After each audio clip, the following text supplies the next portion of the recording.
YouTube faithful, what is going on? It is early. It is like 8 a.m. right now, maybe even 7:30 a.m. I really don't know, don't care, but the fact is we got third and yarn ready to go. I'm going to cover the NFL Showdown slate today. I'm going to throw in a bonus 2 MLB plays that I like, and I'm going to try to help you out with some Draftkings Showdown advice, and I'm going to try to get it done in 10 minutes. Because as soon as this is published and goes live, I get to go play 18 holes with some of these old gents, the crafty veterans, if you will, and hopefully I can take their coin before they take mine. So with that in mind, we have the Dolphins versus the Bills. Historically a decent matchup, with one being 21-14 and the other one being 20-48. That's right, you heard it right. 48 points, so you can't really go by that. Plus it's last season, but I gotta say something. I know I cover Outlier Bet for every app, for every sport, MLB, NBA, but for NFL, it's king of the road, hands down. Look at all of this. It gives you all the data. For a data nerd like me, it's literally the nuts. Nothing beats it, okay? There's other things you can use, but as far as like for nitty-gritty statistics for everything you need, which is red zone targets, target share, etc., making it easy to digest, folks,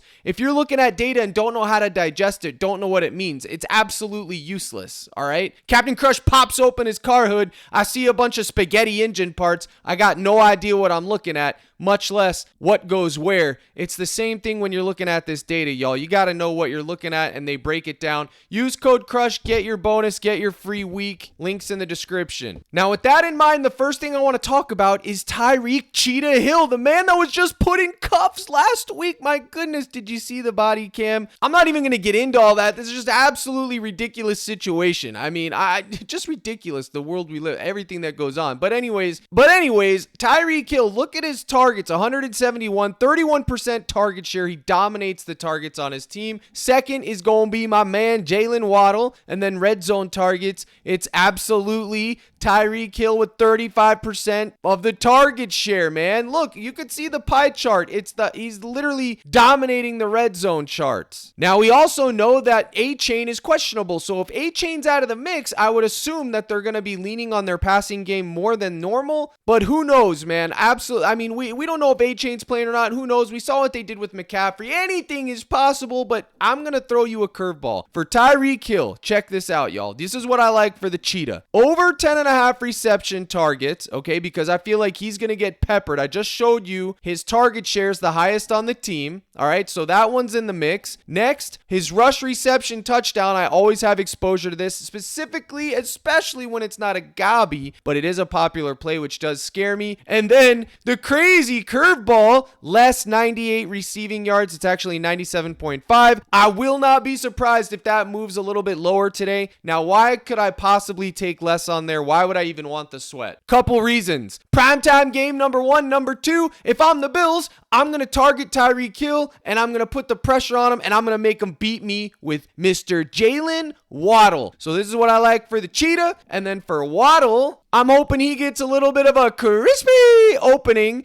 and I will attack him. Now for him, I don't really quite like 65.5 receiving yards. I think it's a little bit too high over here on third and yarn, but 49.5 receiving yards. Not the main gobby, but the middle of the road gobby. I think that's absolutely fine. In fact, I think his fantasy score at 13 could also be flirted with. I don't love it, but if he gets a touchdown, 3 receptions, and 40 yards, cash it. So now what else? What does Captain Crush always tell you, D-Gens, when you're targeting a primetime game? Thursday night, Sunday night, Monday night, especially on a short week. The field goals made. Jason Sanders, we just saw in week 1 that they're willing to let the lean on him. He literally kicked the game-winning walk-off field goal. And then you got Tyler Bass, 1.5 field goals made. Demon, if it wasn't a primetime slate, I would say fade. But because you're going to get the extra payout, it's actually 0.25x more. You could go there. Always the kickers are in play, always on Showdown slates. Showdown slate is one game. Specifically, a primetime game is when I like to call them Showdown slates. Now, in addition to that, they have these other field goal yards combo that are interesting. 118 field goal yards. We just saw Sanders can bomb it. We know Bass has a leg. So if you wanted to gamble, sprinkle that in on your salad, a little bit of salt and pepper, you absolutely could. I wouldn't begrudge you a bit. My goodness, I still got the sleep in my eyes. I can barely see. Now, I'm going to tell you guys something, and I gotta get going here. You gotta script this game to the best best of your ability. That means if you think Miami's going to be throwing from behind or the Bills are going to be throwing from behind, and go from there. Once you have your script, then you start making your plays, okay?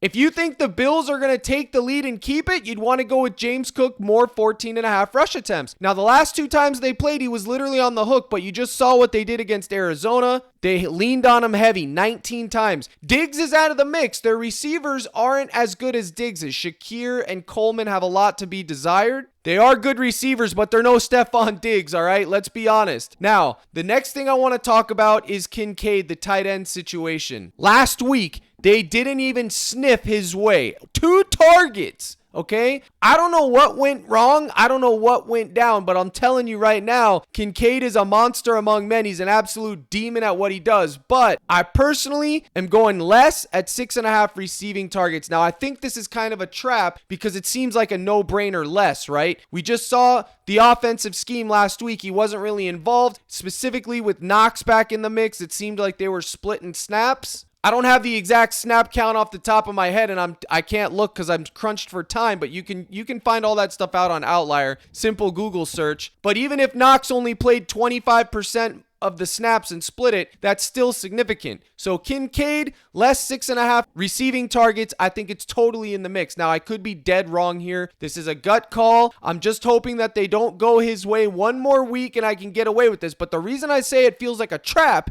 is because this seems so obvious. And whenever it's obvious, y'all, it never is. It's always the other way. So if you did want to take more for that reason alone, I wouldn't blame you, man. I absolutely wouldn't blame you. Kincaid is a heck of an athlete. He's going to have a monster game at any moment. I know if it's going to be tonight. I hope it's not tonight. And on that same token, if you do like that read, you could go right down here to Knox. 13.5 receiving yards. I think that's also fine and in the mix. It correlates well. Let's just say Kincaid doesn't get a lot of targets, but Knox does. He gets his 14 yards. I like it. Now, there's more plays that I like, and I've totally released my full playlist, my analysis, and my projection sheets in my Discord. All right, I got a full projection sheet that looks like that. I do them every day for MLB, NFL. I do it all for the Sundays. Right here, it's run through my Dub Club, which is through the Discord. Make sure you get in on that. You'll get all the plays, the projection sheets, everything. But more importantly than that, you'll get access to the live streams, which I run Monday through Friday and Sunday before lock for the NFL slate. There will be a live stream today before the NFL kickoff, and we'll build lineups together and we'll get it all straightened out. Now, yesterday, I told y'all point blank, I went with Colin Rea, 15.5 demon outs. It was such good value, they bumped it down from a demon to a regular line. And what happened? He got absolutely shelled. And you know what? I'm totally fine with it because the read was right. It just didn't work out. I told you guys I had a 2 play of the day. Wheeler, over 5.5 sword. He hit his demon. And then I had, which was the safe play. And then I had Rea, the demon, which was the volatile play. So I took care of you guys. I made sure to give you guys the heads up and gave you 2 options right here on this YouTube video. As you can see here, we did have a decent day in WNBA. Kelsey Mitchell first half for Kea Jackson. I think the only miss for WNBA was Atkins and Boston. Boston sold and Atkins sold. Atkins absolutely sold. But right here, Kelsey Mitchell and Asia Wilson, this right here paid 1.8x. And I literally was going to bet 1,000 to win 800. Sometimes it's that simple. And if you're betting high dollar amounts and you, like, for example, I was willing to put 1,000 on it to win 800, it's totally fine. You don't always have to be getting 3x, 25x. If you're willing to put a high dollar amount on there, you can get a decent return. And that right there was the nuke. Now, I had many chances yesterday. Otani, Mookie, Suzuki, Happ, Miller, Wicks. Look at this lineup. 6-man. This paid 3x for 5 of 6. For 6 of 6, it paid almost 50x. And I made this on the live stream. People made variations of it. They left out Mookie and they cashed, which is crazy. But I tell you guys all the time, whenever the hitter sells, go back. And Otani did just that. He had a home run his first at bat. Unfortunately, Mookie didn't get there, but I'm happy with the lineup. The reads were solid. Bobby Miller, Demon, cash it. Otani, Demon, cash it. Suzuki and Happ, cash it. My chalkboard anchor was Bowden Francis pitching outs. Absolutely cash it. Took him with the bonus here. Unfortunately, the other discounts that chalkboard had sold, but it is what it is. I'll take that. And then this was the live stream underdog lineup that we made. Rakea, Happ, Woo, Smith, Otani. 2x flexed it. 20 to win 50. I'll take it. Hap, they didn't have his 1.5 hits, runs, RBIs, or I would have taken that there and it would have got me the 10x. What are you going to do? Finally, Gold Locks gives me my flowers, okay? Finally, he talks about on the live stream, he took all the plays that I talked about, Suzuki, Hap, Ohtani, Woo. He added Snell, which was a gamble, and he was able to get more than 10x on this. I'm happy for you, buddy. I know you troll me, but as long as you're giving me the flowers and the respect that's due, I'll give you a pass for adding Snell, you degen. At least he cashed, all right? Now, the usual suspects are chalked. Yodi, Leon, these guys are always chalked. Doesn't matter what wins, what happens, they're always chalked. Mark's World had a good day. AGOTS did good on DraftKings, it seems. But yeah, guys, it doesn't matter what Discord you're in or what plays you're... At the end of the day, you still have to have some type of ball knowledge and understanding how to build a lineups or you're going to lose, okay? Unless someone's just directly spoon-feeding you, direct messaging you every single day, hey, do this, which that's not realistic. That ain't going to happen. Nobody's doing that, okay? I'm one guy, I do the best I can. That's why I do those live streams. They hit. Get in the mix. And you get in the mix at CaptainCrush.net. Scroll down, gold package, $24.99. You can get the 6-month package, which is a discount right now. 6 months for $125 or go month to month. Either or, I do it all, guys. I cover it all. So make sure you check it out, and I appreciate those that do. So real quick, let's go to MLB. Let me give you some thoughts. Now, like I said yesterday with the Milwaukee versus the Giants are a great strikeout team. So Frankie over 5.5 Ks seems like a good play. Also, they've been pulling their pitchers early, whether they're doing good or bad. So I think you could take less 17.5 pitching strikeouts for